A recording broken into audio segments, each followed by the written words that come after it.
अस्सलाम वालेकुम नाज़रीन, उम्मीद करता हूँ कि आप खैर व आफ़ियत से होंगे। आप देख रहे हैं टॉक ऑफ इस्लाम और मैं हूँ आपके साथ हाफिज़ जमशेद इकबाल।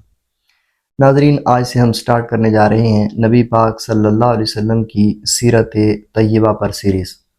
और आज हमारी जो पहली वीडियो है वो है कि नबी पाक सल्लल्लाहु अलैहि वसल्लम की बिअसत से कबल अरब के क्या हालात थे, और इंशाअल्लाह फिर आगे हम बयान करेंगे नबी पाक सल्लल्लाहु अलैहि वसल्लम की बिअसत के बाद के वाक़यात।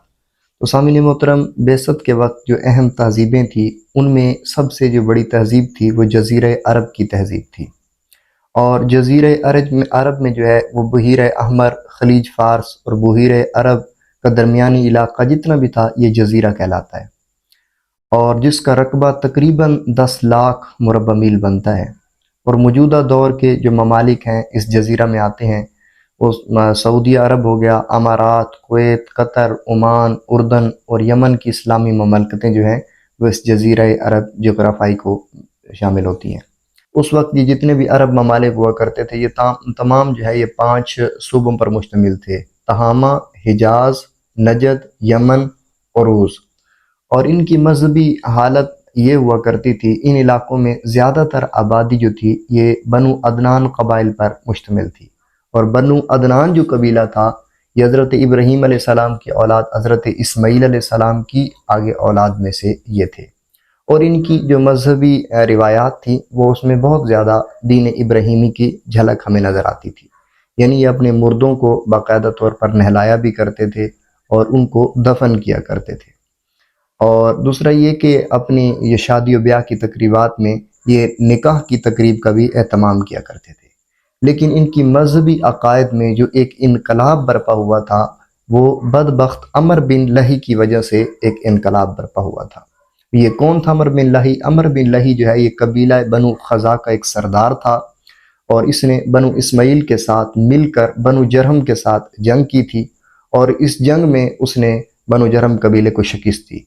जब बनु जरहम कबीले को इसने शिकस्त दी थी तो तब इसने उनको जो है वो मक्का से निकाल दिया था। जब मक्का से निकाला तो ख़ुद जो है ये मक्का का मुतवल्ली बन गया था।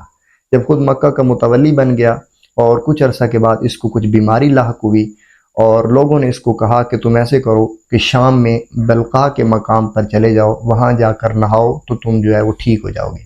तो ये वहाँ पर चला गया। जब वहाँ पर गया इसने नहाया तो ये बिल्कुल ठीक हो गया। तो अब इसने ये ठान ली, उसने वहाँ पर देखा लोगों को कि लोग बुतों की पूजा कर रहे थे, तो वहाँ पर से ये बुत लेकर आ गया मक्का शरीफ में, और इसने मक्का के इर्द गिर्द जो है ये बुतों को इसने नस्ब करवा दिया। और लोग जो है वो अरब के लोग यहाँ से फिर बुतों की पूजा की तरफ लग पड़े। और ये वो बदबख्त था कि इसने उम्र जो है वो 340 साल की इस बंदे ने उम्र पाई है, और इसने इस उम्र में अरब के अंदर कुफ्र और शिर्क की आंधी और तूफ़ान बर्पा कर दिए थे। और नबी पाक सल्लल्लाहु अलैहि वसल्लम ने भी इसके बारे में फरमाया था कि मैंने अमर बिन लही को देखा है कि वो आतिश जहन्नम में अपनी आंतें घसीट रहा था। और इसमें जो सबसे कुरैश के जो सबसे बड़े बुत हुआ करते थे, एक हबल था और एक लात, मनात, उज़्ज़ा वगैरह, ये बड़े बड़े बुतों में जो है ये शामिल थे जिनकी उस दौर में पूजा पाठ वगैरह की जाती थी। बाज़ अहले अरब जो थे ये सूरज, चाँद, सितारों वगैरह की भी पूजा किया करते थे। कुछ जो है वो दहरिया भी हुआ करते थे जो अल्लाह के वजूद के भी मुनकर होते हैं, और जैसे आज के दौर में एथियस्ट कहा जाता है, ये भी कुछ उस दौर में हुआ करते थे। और कुछ फरिश्तों और जिन्नात वगैरह के पुजारी होते थे। कहीं दूर दराज जो है वो आतिश की पूजा भी की जाती थी इनके अंदर। और इसी तरह इनकी जो माशी हालत है अरब की, वो माशी हालत भी कुछ अच्छी नहीं थी। माशी हालत इनकी बड़ी बदहाली का शिकार थी, और इनका ज़्यादातर लोग जो है ये ऊँट, भेड़, बकरियाँ वगैरह चराया करते थे और ये पाला करते थे। यही इनका माशी, लोग तिजारत से भी वाबस्ता थे। शाम की तरफ, यमन और हबशा की तरफ ये तिजारती काफ़िले भी इनके जाया करते थे, और कुछ जो है वो खेती बाड़ी भी किया करते थे। ये इस अरब की माशी हालत थी। और इनकी समाजी हालत ये थी कि इनके अंदर नफ्स परस्ती, शराब नोशी, चोरी, डाका जनी, ये इनके अंदर आम हो चुकी थी, फहाशी, बेहयाई वगैरह। यहाँ तक कि हज के मौका पर कुरैश के अलावा बाकी सब लोग जो है ये बराना होकर काबा का माज़अल्लाह तवाफ़ किया करते थे। अस्तगफिरुल्लाह। इनकी ये हालत थी। और ये बिच्छू, छिपकली वगैरह भी खा जाया करते थे।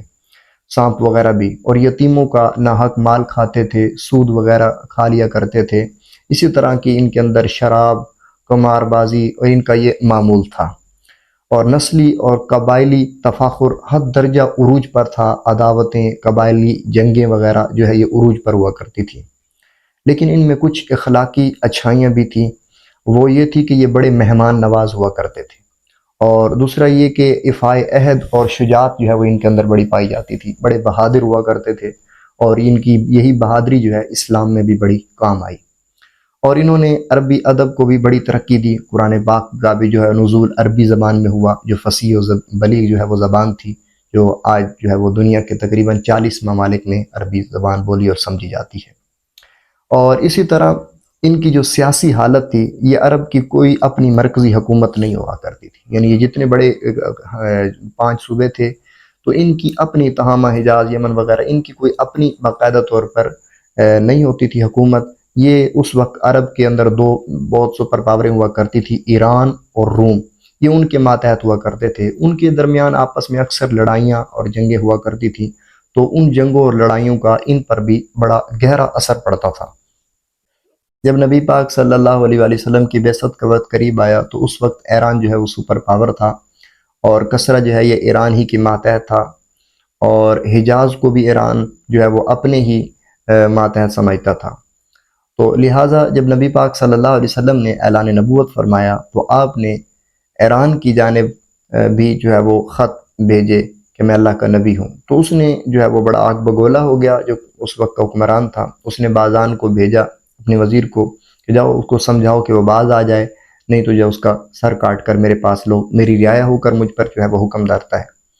तो इसी वजह से वो आग बगोला हुआ था। तो नबी पाक सल्लल्लाहु अलैहि वसल्लम के पास जब वो पहुंचा, तो हुज़ूर अलैहि सलाम ने उसको एक बशारत दी, फरमाया कि वो तो अपने बेटे शेरूयाँ के हाथों जो है वो कत्ल हो चुका है, शेरू के हाथों। तो उसने जब तहकीक कराई, तो पता चला कि वाकई जो है जिसने हुज़ूर अलैहिस्सलातु वस्सलाम की तरफ भेजा था बाज़ान को, वो अपने बेटे ही के हाथों जो है वो कत्ल हो गया।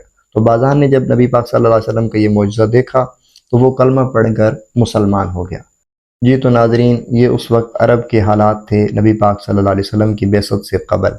और इंशाअल्लाह हम नेक्स्ट वीडियो में जानेंगे नबी पाक सल्लल्लाहु अलैहि वसल्लम की बेसत से क़बल मिस्र की मज़हबी हालत क्या थी। दुआ है अल्लाह ताला हमें नबी पाक सल्लल्लाहु अलैहि वसल्लम की सीरत को पढ़ने समझने की तौफ़ीक बख्शे।